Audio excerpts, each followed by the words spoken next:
This is a little tribute, a nonfiction memoir sort of thing. Okay, and I'd like to read it. It's called Here's to You, Greg. My tribute to the student hairdresser named Greg, whom I'll never forget.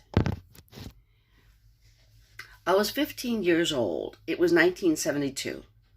My mom had 2 coupons for free hairstylings at a local beauty college. She let me make use of both coupons. I don't recall much about the first styling. I'll never forget the second. The student hairdresser who would perform that styling introduced himself to me as Greg. It occurred to me that we were both unusual in that beauty college setting. Greg was a man in a sea of women, and I was a teenager in a sea of gray and white elderly heads. Greg was a handsome young man. He had an attractive face with bright eyes and a ruddy smile. He was blonde, and I've always had a special liking for yellow hair. His hair was shoulder length and styled so that it fell in waves. I was immediately and strongly attracted to Greg, and just as immediately embarrassed by that feeling. As he received the coupon, he asked, "Is there any special way you'd like me to style your hair?" "No," I said, smiling and shrugging my shoulders. "Just anything I want to do?" he asked. "Yes," I said. "I thank you," he said, taking a little bow at what he seemed to take as my implicit compliment in his good judgment, or perhaps the privilege of being the decision maker on what he would do with my hair. I was charmed by the gesture of that bow. I was really getting a strong crush on Greg and feared it must show. We went to the place where hair was washed. Greg shampooed my hair. Then we returned to the station where he began working on my cleansed and wet hair and put it in curlers. "Do you know any good jokes?" he asked. Tongue-tied, I said no. As Greg worked on my hair, I noticed his arms.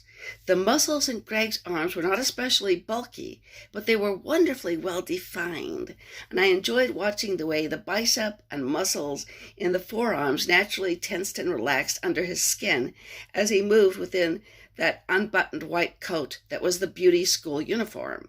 As he worked, I sometimes giggled from sheer adolescent self-consciousness at the feelings the man aroused, and Greg would look into my eyes and smile as if to ask, "What is so funny?" I was reminded of the irony of my negative answer when asked if I knew any good jokes. It seemed we were both having a bit of fun despite the relative absence of conversation. After Greg had put my hair in curlers, he escorted me to one of the rows of hair dryers. Before I went under the dryer, Greg asked, "Would you like a soft drink?" "Would I have to pay for it?" I asked. Greg chuckled. "I could buy it for you," he generously offered. "No, thank you," I replied. After my time under the dryer, I was back at Greg's station. He took my hair out of the curlers, brushed and combed it. He appeared to be very interested in the hair and what he was doing. I remember being impressed by how much he seemed to enjoy his work. Of course, he was only a student hairdresser, so he'd not been doing it for long enough to tire of it, but I thought he was a lucky person to be doing something he liked. When he had my hair fixed to his satisfaction, Greg waved a brush at one of the teachers and said, "Comb out check, please." At my previous beauty college hairstyling, the woman who performed it had not asked for a comb-out check, so I knew it was not always done. I felt flattered that Greg asked for the check of my hair, perhaps unreasonably flattered, as what he was asking her to look over was his work. Still, that work was on my hair, so I thought I must look very nice in the hairdo he had created. The teacher was a woman with carrot orange hair that she wore piled up on her head. The pair of them examined my hair and fussed over it, both seeming quite pleased with the job Greg had done. I gazed into the mirror, liking what I saw. "She has tough hair," the woman said. "Tough hair," Greg seconded. I wondered if they meant my hair was somehow harder or more substantial than most hair, or if tough was used in the slang sense of good. I never saw Greg after that one styling, but I thought about him often. I still think about him on occasion. Often when I heard someone complain about a job he or she disliked, I would think, if only we could all be as enthusiastic about our work as Greg was about fixing my hair. I have no way of knowing whether or not Greg is still alive. If he is, I'm aware it's quite possible that in the decades since my memorable free hairstyling, The waves of blonde hair I so admired on him may well have fallen off his head, leaving a blonde dome or motivating the wearing of a toupee.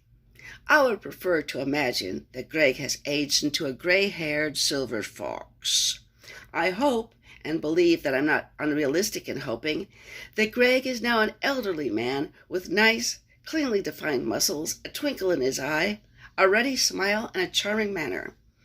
I have no idea how long he worked in hairdressing or if he eventually went into some other occupation.